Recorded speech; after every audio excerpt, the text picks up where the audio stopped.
सूर्य का नीच भंग राजयोग 18 अक्टूबर से 17 नवंबर 2023 8 राशियों के लिए जबरदस्त फल प्रदायक।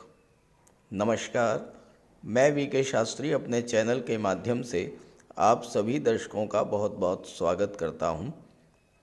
18 अक्टूबर 2023 प्रातः 9:04 पर ग्रहों के राजाधिराज भगवान भुवन भास्कर सूर्यदेव अपनी वर्तमान कन्या राशि को छोड़कर अपनी नीच की राशि तुला राशि में गोचर करेंगे और तुला राशि में सूर्य का गोचर 17 नवंबर प्रातः तक रहेगा। सूर्य आत्मा, पिता, मान सम्मान, पद प्रतिष्ठा, उच्च सरकारी नौकरी के कारक होते हैं और सूर्य के इस राशि परिवर्तन का आपके जीवन में क्या प्रभाव पड़ेगा, इसी का विश्लेषण करेंगे इस वीडियो में। जब भी कोई ग्रह अपनी उच्च की राशि, मित्र की राशि या स्वराशि में गोचर करता है तो वो अपना सर्वाधिक श्रेष्ठ फल प्रदान करने वाला होता है, जबकि इसके विपरीत नीच का ग्रह कष्टप्रद और पीड़ादायक होता है। सूर्य एक वर्ष में सभी 12 राशियों में गोचर करते हैं और मात्र एक माह का गोचर ऐसा होता है जिसमें सूर्य नीच के हो जाते हैं और वो है तुला राशि। सूर्य जब तुला राशि में गोचर करते हैं तो नीच के हो जाते हैं, लेकिन इस वर्ष के गोचर में विशेष बात यह है कि 8 राशियां ऐसी हैं जिनकी कुंडली में सूर्य का नीच भंग होगा और सूर्य नीच भंग राजयोग बनाएंगे। जब सूर्य नीच भंग राजयोग बनाएंगे तो उच्च के समान फल प्रदान करेंगे।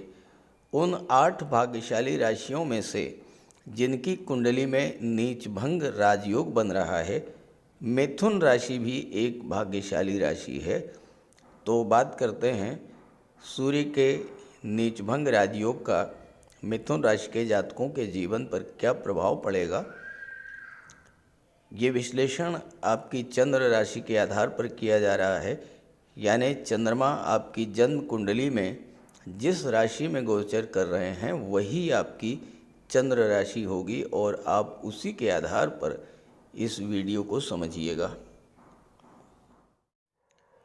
तो ये है मिथुन राशि के जातकों की कुंडली। आपके लग्न के स्वामी हैं युवराज बुध, जो वर्तमान में कुंडली के चतुर्थ भाव में अपनी उच्च की राशि कन्या राशि में गोचर कर रहे हैं और बुध 19 अक्टूबर को राशि परिवर्तन करके तुला राशि में गोचर करेंगे, कुंडली के पंचम भाव में आ जाएंगे। सूर्य भी इस समय कन्या राशि में गोचर कर रहे हैं और 18 अक्टूबर को सूर्य कुंडली के पंचम भाव में आ जाएंगे। यहाँ पर सूर्य और बुध का बुधादित्य राजयोग बनेगा। सूर्य बुध के साथ मंगल और केतु का भी गोचर है। अब यहाँ 2 चीज़ें हैं, एक तो सूर्य तुला राशि में नीच के हो जाएंगे और दूसरे केतु के कारण ग्रहण दोष बनेगा और केतु यहाँ पर 30 अक्टूबर तक रहेंगे। तो देखिए, इसमें कोई दो राय नहीं है कि 30 अक्टूबर तक का समय आपके लिए विशेष सावधानी बरतने का है, क्योंकि सूर्य पीड़ित होंगे, ग्रहण दोष लगेगा और साथ ही साथ मंगल केतु की युति भी अच्छी नहीं मानी जाती है। तो 30 अक्टूबर तक तो आपको सावधान रहना होगा, स्वास्थ्य को लेकर के सावधान रहना होगा। गर्भवती माताएं हैं तो उनको अपने डॉक्टर के संपर्क में रहना होगा लगातार। कोई पुराना कर्ज आपको परेशान कर सकता है। सूर्य तीसरे भाव के स्वामी हैं, आपके पराक्रम पुरुषार्थ में कमी आ सकती है, कार्य क्षेत्र में बाधाएं आ सकती हैं, खर्चे बढ़ सकते हैं बिला वजह के, और इसके अलावा हो सकता है कि किसी से बिला वजह की लड़ाई झगड़ा या कोर्ट कचहरी का भी मैटर बने, चूँकि मंगल जो हैं वो 6ठे भाव के स्वामी हैं और केतु के साथ हैं। तीन तीन ग्रह जो कि अग्नि तत्व ग्रह हैं वो पंचम भाव में गोचर कर रहे हैं, तो इसका कोई अच्छा प्रभाव नहीं पड़ेगा। 30 अक्टूबर तक आपको सावधान रहना पड़ेगा, लेकिन जैसे ही 30 अक्टूबर को केतु राशि परिवर्तन करेंगे, केतु राशि परिवर्तन करके 30 अक्टूबर को कन्या राशि में आ जाएंगे, और राहु जो कि गुरु के साथ हैं वो राशि परिवर्तन करके मीन राशि में आ जाएंगे, और यहीं से स्थितियां बदलनी शुरू हो जाएंगी। हर चीज़ आपके पक्ष में हो जाएगी, और 3 नवंबर के बाद तो स्थिति बहुत ही अच्छी हो जाएगी, क्योंकि शुक्र का गोचर कन्या राशि में हो जाएगा 3 नवंबर को, और शुक्र केंद्र के भाव में गोचर करेंगे। ज्योतिष शास्त्र का एक सिद्धांत है कि कोई ग्रह जिस राशि में नीच का होता है उस राशि का स्वामी अगर केंद्र में गोचर करे तो नीच भंग हो जाता है। सूर्य तुला राशि में गोचर कर रहे हैं, तुला राशि के स्वामी हैं शुक्र, शुक्र केंद्र के भाव में आ जाएंगे 3 नवंबर को, और 3 नवंबर को सूर्य का नीच भंग होगा। 3 नवंबर से 17 नवंबर तक सूर्य नीच भंग राजयोग बनाएंगे और अपना हर तरह का शुभ फल प्रदान करेंगे, उच्च के समान फल देंगे। आपको सूर्य के नीच भंग राजयोग का फल मिलेगा, बुधादित्य राजयोग का फल मिलेगा, और सूर्य बुध मंगल के त्रिग्रही योग पर देवगुरु की दृष्टि पड़ने का भी शुभ फल आपको प्राप्त होगा। तो इस तरह से 30 अक्टूबर तक आप सावधानी बरतें, और 30 अक्टूबर के बाद खास करके 3 नवंबर से स्थितियां आपके पूरी तरह से पक्ष होंगी, और सूर्य आपको कुंडली के सबसे शुभ भाव में गोचर करते हुए बहुत शुभ फल प्रदान करेंगे। तो आइए समझते हैं कि क्या क्या फल आपको मिल सकता है। सूर्य का गोचर कुंडली के पंचम भाव में है, और यहाँ पर सूर्य नीच भंग राजयोग भी बना रहे हैं, बुधादित्य राजयोग भी बना रहे हैं, मंगल भी साथ में है। सूर्य तीसरे भाव के स्वामी होकर के पंचम भाव में गोचर कर रहे हैं। पंचम भाव क्या है? शिक्षा का, संतान का, लव रिलेशंस का। तीसरा भाव आपकी क्रिएटिविटी को शो करता है, और तीसरा भाव जो है ये पूर्व संचित कर्मों को शो करता है। और शनि नवम भाव में गोचर कर रहे हैं। शनि से सूर्य बुध मंगल का त्रिकोण का संबंध बन रहा है, तो इस समय शनि भी एक्टिवेट होंगे, सूर्य बुध मंगल भी एक्टिवेट होंगे, और ये चारों ही ग्रह अपना पूरा फल आपको प्रदान करेंगे। अब तीसरा भाव पराक्रम पुरुषार्थ का होता है, और सूर्य तीसरे भाव के स्वामी होकर के पंचम में गोचर कर रहे हैं, तो छात्रों का मन इस समय शिक्षा की दृष्टि से, प्रतियोगिता की दृष्टि से बहुत अच्छा रहेगा। पढ़ाई में मन लगेगा, एक नए उत्साह का संचार होगा, नई ऊर्जा का संचार होगा, और आप शिक्षा के क्षेत्र में सफलता अर्जित करेंगे। चूँकि यहाँ पर मंगल छठे भाव के स्वामी होकर के पाँचवें में गोचर कर रहे हैं, और छठा भाव नौकरी का होता है, पंचम का संबंध छठे भाव से बन रहा है, तो छात्रों को नौकरी मिलने का भी एक बहुत अच्छा योग बनेगा। हालांकि लव रिलेशंस की दृष्टि से ये समय अच्छा नहीं रहेगा, क्योंकि दो अग्नि तत्व ग्रह मंगल और सूर्य पंचम भाव में गोचर कर रहे हैं, तो आपके अंदर क्रोध की, उग्रता की प्रधानता रहेगी। तो लव रिलेशंस को लेकर के थोड़ा आपको सावधान रहना होगा, लेकिन विवाह की दृष्टि से ये समय अच्छा रहेगा, क्योंकि सप्तम के स्वामी हैं देवगुरु बृहस्पति, जो कि लाभ के भाव में बैठे हैं, तो सप्तम भाव की चीज़ों से आपको लाभ प्रदान करेंगे। तो विवाह का योग बनेगा, साथ ही साथ दाम्पत्य सुखों में भी वृद्धि होगी, और आपको अपने जीवन साथी से या बिजनेस पार्टनर से लाभ की भी प्राप्ति होगी, क्योंकि सप्तम भाव व्यापार का होता है और दशम भाव आपके कैरियर का होता है। सप्तम और दशम दोनों के स्वामी देवगुरु बृहस्पति हैं, जो कि लाभ के भाव में गोचर कर रहे हैं। तो 3 नवंबर के बाद आपको व्यापार व्यवसाय से भी लाभ होगा, आपके जॉब कैरियर प्रोफेशन से भी लाभ प्राप्त होगा।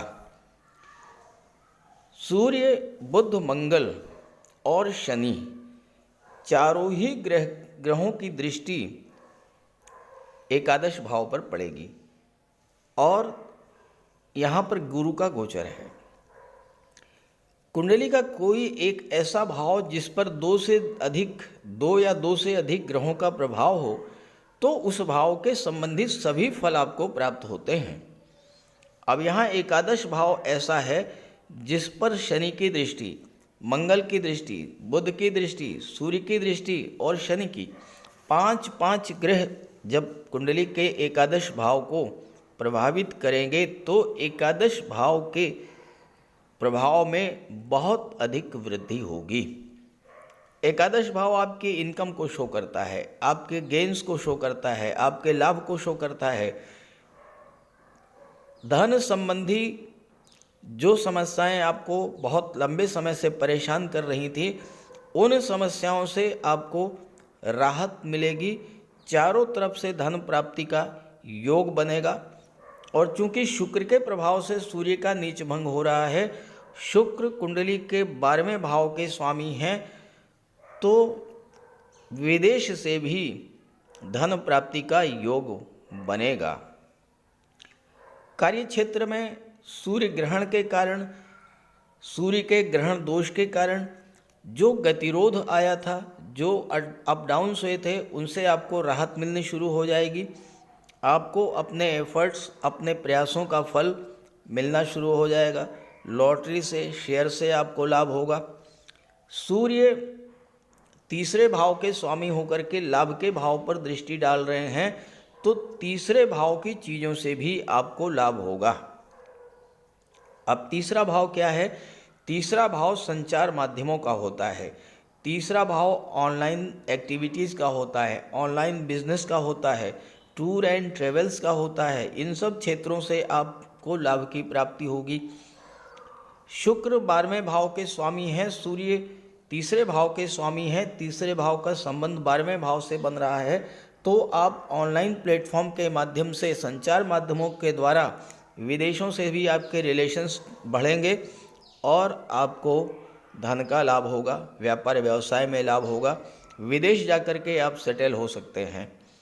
एक महत्वपूर्ण बात ये कि शुक्र चौथे भाव में गोचर कर रहे हैं, जो कि भूमि भवन प्रॉपर्टी का होता है, विदेश भाव के स्वामी हैं। चौथे का संबंध 12वें से बनने का अर्थ ये हुआ कि आप विदेश में कोई प्रॉपर्टी खरीद सकते हैं, भूमि भवन खरीद सकते हैं, विदेश में सेटल हो सकते हैं। 11वां भाव आपके इच्छाओं को शो करता है, तो सूर्य आपकी मनोकामना को पूरा करेंगे। संतान की विवाह की इच्छा थी, संतान की शिक्षा की इच्छा थी, संतान प्राप्ति की इच्छा थी, या आपके संतान को नौकरी मिले, आपके संतान कोई व्यापार व्यवसाय करे, इस तरह की कोई आपकी इच्छा थी, भूमि भवन प्रॉपर्टी की इच्छा थी, कोई भी इस तरह की इच्छा थी, वो आपकी इच्छा इस गोचर काल में पूरी होगी। अब सूर्य हैं राजा, मंगल हैं सेनापति, बुध हैं युवराज और गुरु हैं महामंत्री। चारों ही एकादश भाव पर प्रभाव डालेंगे और शनि की दृष्टि पड़ेगी। एकादश भाव क्या होता है? ये आपके सोशल नेटवर्क को शो करता है। सूर्य आपका सोशल नेटवर्क बढ़ा देंगे। आपके संबंध शासन, सत्ता और राजनीति के क्षेत्र में उच्च पदस्थ अधिकारियों से प्रगाढ़ होंगे और आपको इसका लाभ मिलेगा। कुंडली का दशम भाव जो होता है ये गवर्नमेंट को शो करता है। देवगुरु दशम के स्वामी होकर के लाभ के भाव में बैठे हैं, तो गवर्नमेंट से आपको लाभ मिलेगा। आपके पावर और अथॉरिटी में वृद्धि होगी। किसी गवर्नमेंट प्रोजेक्ट से आपको मिल सकता है लाभ, किसी सरकारी योजना से आपको लाभ मिल सकता है। आप डायरेक्ट इनडायरेक्ट वे में गवर्नमेंट से जुड़ सकते हैं, उसका लाभ मिलेगा। आप राजनीति में हैं तो उससे आपको लाभ की प्राप्ति होगी।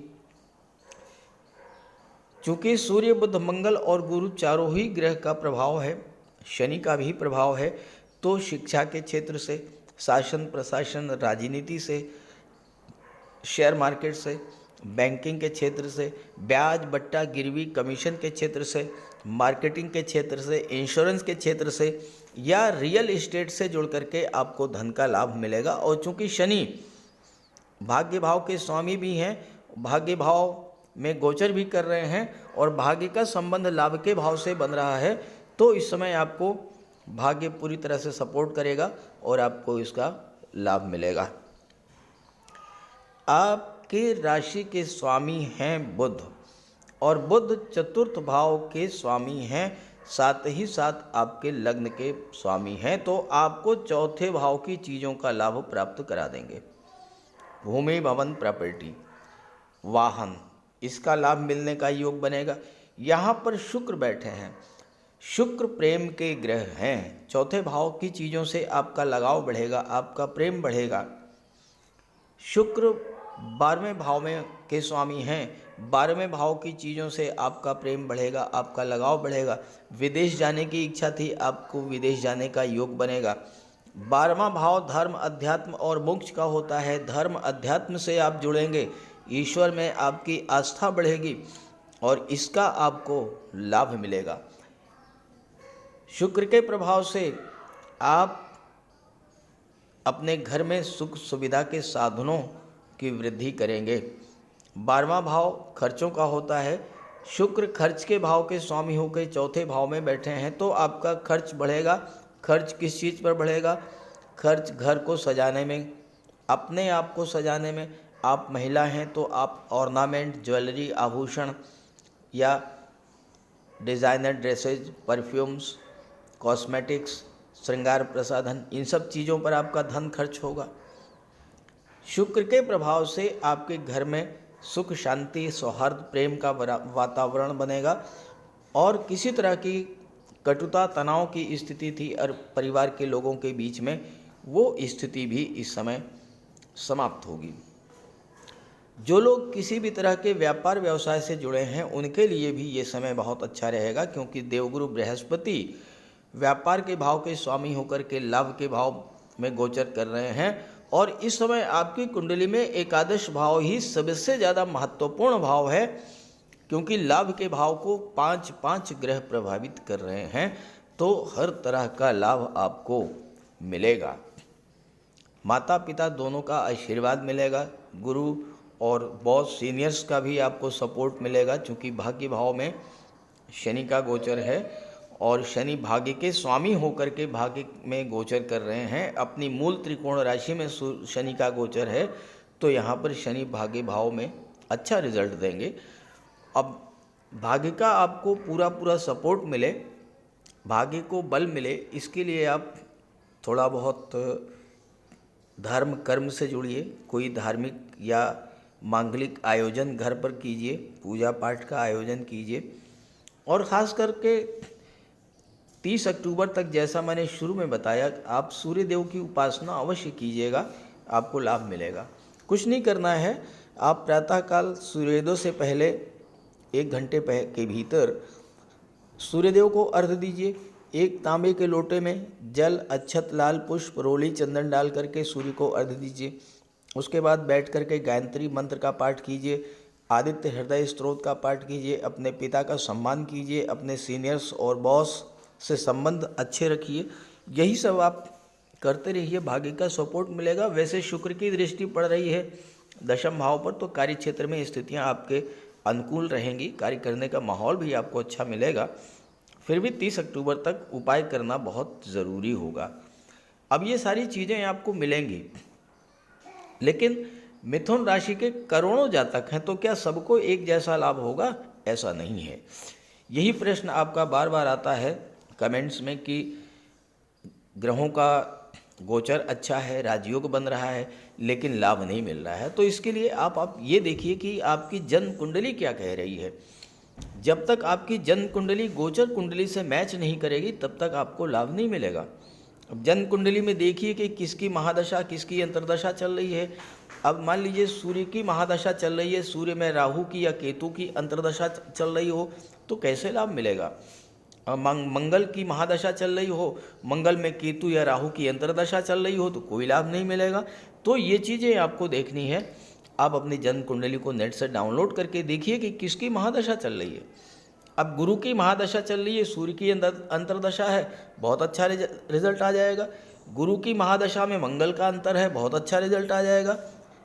तो ये चीज़ें आप देखिए। और दूसरी बात ये भी देखिए कि आपकी कुंडली में कौन सा ग्रह मजबूत है, कौन सा ग्रह कमज़ोर है। जो ग्रह कमज़ोर है, सूर्य बुध मंगल गुरु में से जो ग्रह या शुक्र, जो भी ग्रह कमज़ोर है उस ग्रह का आप उपाय कीजिए, फिर देखिए आपको कितना अच्छा रिजल्ट मिलता है। तो ये जानकारी, ये वीडियो आपको अच्छी लगे तो अपने साथियों को, मित्रों को ज़रूर शेयर कर दीजिएगा। नमस्कार।